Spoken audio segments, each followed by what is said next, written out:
Right. TDP నుంచి జనార్దన గారు ఉన్నారు. జనార్దన గారు, మీరు ఏంటి మీ క్యాలిబర్ నమ్ముకున్నారా, ఎగ్జిట్ పోల్స్ నమ్ముకున్నారా? మీ కూటమి పవర్ నమ్ముకున్నారా, ఎగ్జిట్ పోల్స్ నమ్ముకున్నారా? జనార్దన గారు నమస్కారం అండి, ప్యానల్లో ఉన్న పెద్దలందరికీ.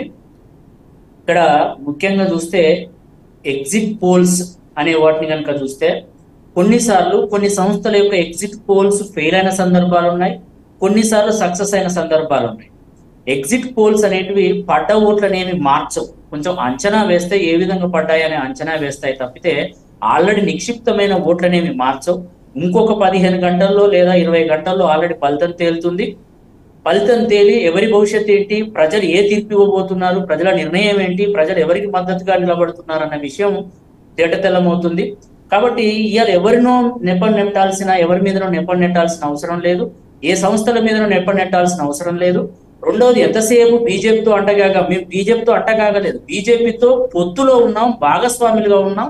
మేము ఒక్కటై సారూప్యత కలిగిన కొన్ని అంశాల ప్రాతిపదికన మేము పోటీ చేసాం, ఆ ప్రాతిపదికన మేము పనిచేసాం. రెండోది, ఎంతసేపు ఎలక్షన్ కమిషన్ మీద ఏడవడం తప్పితే వాస్తవికత ఏంటి అనేది చెప్పలేని పరిస్థితుల్లో ఇలా వైసీపీ ఉంది. ఇవాళనే ఈ ఒక 2024 ఎలక్షన్ లోనే ఇలా ఎలక్షన్ కమిషన్ అనేది అధికారులను బదిలీ చేయలేదు. ఒక ఆంధ్రప్రదేశ్ వారికి ఎన్నికల అధికారుల బదిలీ అనేది పరిమితం కాలేదు. ఇంకోటి ఏంటంటే, ఎన్నికల కమిషన్ అనేది అధికారులను మారుస్తుందేమో కానీ ఓటర్ల యొక్క మైండ్ సెట్ ను మార్చదు, ఓటర్ల యొక్క నిర్ణయాన్ని మార్చదు. వచ్చిన అధికారులు కూడా వాళ్ళ నిర్ణయాల్లో వాళ్ళ యొక్క రక్షణ పరమైన ఏర్పాట్లలో ఒక ఫ్రీ అండ్ ఫెయిర్ ఎలక్షన్ల కోసం ఏమన్నా చర్యలు తీసుకుంటారేమో కానీ ఓటేసే ఓటర్ యొక్క నిర్ణయాన్ని మాత్రం మార్చలేదు. కాబట్టి ఇవన్నీ కూడా మీరు చూడొచ్చు, 2019 ఎన్నికల సమయంలో కూడా అధికారులను మార్చిన సందర్భాలు ఇదే ఎలక్షన్ కమిషన్ చేసింది. అప్పుడు మారుస్తేనేమో గొప్ప, ఇప్పుడు కాదంటే కాదు. ఏదేమైనప్పటికీ కూడా కొన్ని ఎగ్జిట్ పోల్స్, ఇంకోటి ఏంటంటే, నేను ఒక విషయాన్ని ఒప్పుకుంటా, మాకేదో ఫేవర్ గా చెప్పినంత మాత్రాన అది గొప్ప సంస్థను లేదు, మాకు వ్యతిరేకంగా చెప్పినంత మాత్రాన అది మేము తీసి పాడేయము. ఏ వ్యవస్థను, ఏ సంస్థను కూడా, ఏది ఈ ఎగ్జిట్ పోల్స్ వెల్లడించిన సంస్థల్ని. సో నమ్ముతున్నారు అయితే, ఎందుకంటే జనార్దన్ గారు ఎగ్జిట్ పోల్స్ నమ్ముతున్నారు, బలంగా నమ్ముతున్నారు అయితే మీరు? మేము కొన్ని సంస్థల్ని బలంగా నమ్ముతున్నాం, కొన్ని సంస్థల్ని, కొన్ని క్షేత్రస్థాయికి అనుకూలంగా ప్రజల యొక్క నిర్ణయాలకు, 5 సంవత్సరాల నుంచి ప్రజలు చేసిన పోరాటాలకు అనుకూలంగా ఎవరైతే ఎగ్జిట్ పోల్స్ చేశారో, ప్లస్ ఆ ఎగ్జిట్ పోల్స్ లో వాళ్ళు తీసుకున్న ప్రామాణికాలు ఏంటి అనేది, వాళ్ళు ఏ విధంగా ఫలితాన్ని చెప్తున్నారనే దాన్ని బట్టి మేము కొంతమేరకు నమ్ముతున్నాం. ఒకటండి, ఈనాడు ఏదైతే టీడీపీ లేదా ఎన్డీఏ కూటమి గెలుస్తుందని చెప్పిన ఎగ్జిట్ పోల్ సంస్థలే 2019లో వైసీపీ గెలుస్తుందని చెప్పాయి ఆల్రెడీ. కాబట్టి కొన్నిసార్లు చూసాం, లగడపాటి లాంటి వాళ్ళు కొన్నిసార్లు 2009లో చేసిన సర్వే సఫలం అంటే ప్రజెంట్ చేసింది, ప్రజల తీర్పును రిప్రజెంట్ చేసింది. 2004లో చేసింది, అదే 2018లో చేయలేదు, 2018 తెలంగాణ ఎన్నికలలో చేయలేదు, 2019 ఆంధ్రప్రదేశ్ ఎన్నికలలో లగడపాటి సర్వే విఫలమైంది. దానికి ఆయన ఏకంగా నేను భవిష్యత్తులో సర్వే చేయనని ప్రకటించాడు. అదే మరి 2009లో ఏం జరిగేది అంటే, కొన్నిసార్లు కొన్ని సంస్థల యొక్క ప్రామాణికాలు కానీ, వాళ్ళు తీసుకునే శాంపిల్స్ కానీ కొన్నిసార్లు విఫలమయ్యే అవకాశం, అంటే కొన్ని ఫెయిల్యూర్స్ దారితీసే అవకాశం. అన్నిసార్లు అన్ని సంస్థలు ఖచ్చితంగా ప్రజల యొక్క తీర్పుకు అర్థంగా నిర్ణయాన్ని వెల్లడిస్తాయి, సర్వే చేయగలుగుతాయి అని కూడా మనం చెప్పలేం. ఓకే, అలాగని కొన్ని సర్వే సంస్థలు విఫలమైనంత మాత్రాన కొన్ని సర్వే సంస్థల యొక్క ఎగ్జిట్ పోల్స్ వెల్లడించిన సంస్థల యొక్క స్టాండర్డ్ ని, లేకపోతే క్వాలిటీని, వాళ్ళ యొక్క ఫేమ్ ని మనం తీసిపడేయాలి. ఎందుకంటే అన్నిసార్లు ఒకే రకంగా ఒక సంస్థ యొక్క నిర్ణయాలు, ప్రామాణికాలు, శాంపిల్స్ అనేవి పనిచేస్తాయి అనేది కూడా మనం చెప్పలేము. కాబట్టి అంత మాత్రాన్ని ఏదేమైనప్పటికీ కూడా ఇలా చంద్రబాబు వచ్చాక, అమెరికా నుంచి వచ్చాక సర్వే సంస్థలు మార్చాయి. సర్వే సంస్థలు మారిస్తే ఎగ్జిట్ పోల్స్ మార్చినంత మాత్రాన రేపు మన ఈవీఎం మిషన్లలో ఉన్న తీర్పు అయితే మారదు కదా.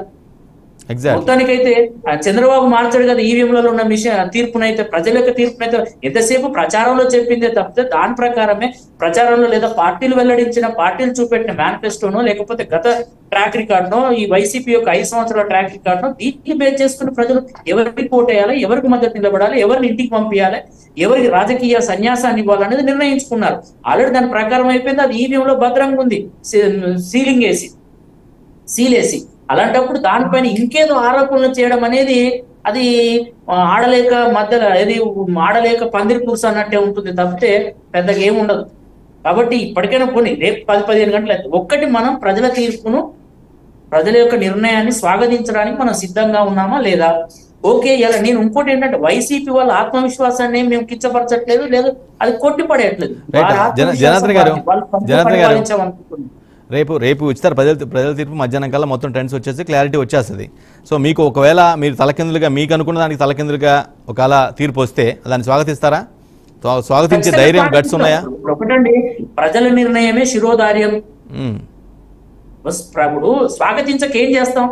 ప్రజల నిర్ణయం ఒక రకంగా ఉన్న తర్వాత ప్రజల నిర్ణయం ఏ రకంగా ఉంటే అంత తీవ్రంగా ప్రభుత్వాన్ని జనార్దన్ గారు అంత తీవ్రంగా కూటమి నేతలంతా కూడా ఉన్న ప్రభుత్వాన్ని చాలా వ్యతిరేకించారు, బలంగా వ్యతిరేకించారు. ఈవెన్ అసలు ఎంత దారుణంగా అంటే తీవ్రంగా చాలా సివియర్గా అట్ ది పీక్స్ లెవెల్లో వ్యతిరేకించారు కదా. సో అయినప్పటికి కూడా వ్యతిరేక తీర్పు వచ్చినట్లయితే కనీసం మీరు ఫేస్ చేయగలుగుతారా మీడియాని అనేది ఒక చిన్న ఒకటండి. ఇప్పుడు మీరు అడిగారు కాబట్టే మేము స్వాగతిస్తామంటున్నాం, కానీ ఆ పరిస్థితే రాదు అని మేము అంటున్నాం. ఓకే, మాకు ఆత్మవిశ్వాసం ఉంది. మీరు ఒక మీడియా ఇక్కడికున్న మమ్మల్ని అడిగేదానికి రాకపోతే స్వాగతిస్తారన్నప్పుడు ప్రజా నిర్ణయం శిరోధార్యం నేను ఖచ్చితంగా స్వాగతిస్తామని చెప్తున్నాం. కానీ వాస్తవిక కోణంలో వాస్తవంగా గ్రౌండ్ రియాలిటీ బేస్ మీద మాకు ఆ పరిస్థితే రాదు.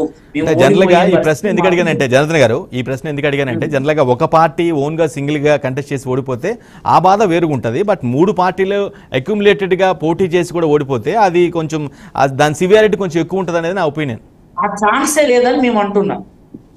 మా ఆత్మవిశ్వాసంతో ఉన్నాం, గ్రౌండ్ రియాలిటీని అర్థం చేసుకుని ఉన్నాం. ఎందుకంటే మేము ఒకటండి, ప్రతిపక్ష పార్టీలో ఉన్నాం, ఇంకేదో మేము లేదు చెప్పాల్సిన అవసరం లేదు. ఖచ్చితంగా గ్రౌండ్ రియాలిటీని తెలుసుకొని ఆ ప్రకారమే మాట్లాడగలుగుతాం. మేము అధికార పార్టీలో ఉంటే ఇంకేదో గొప్పలకో డాంబికాలకో పోవాల్సిన అవసరం ఉంటుంది. మాకు అవసరం లేదు. మేము ప్రతిపక్ష పార్టీలో గ్రౌండ్ రియాలిటీని బేస్ చేసుకుని 5 సంవత్సరాల మా పోరాటాన్ని ప్రజల యొక్క స్పందన బేరీ చేసుకునే మేము మాట్లాడుతున్నాం. రైట్. అంతేగాని ఇక మీరు అసలు రాకపోతానే కానీ మా దగ్గర అసలు ఆ క్వశ్చనే లేదు మా దగ్గర. మీరు అడిగారు కాబట్టి స్వాగతిస్తున్నామని చెప్తున్నాం. రైట్ బాజీ గారు, సరే రేపు ఎలా ఉండబోతుంది అనుకుంటున్నారు? అంటే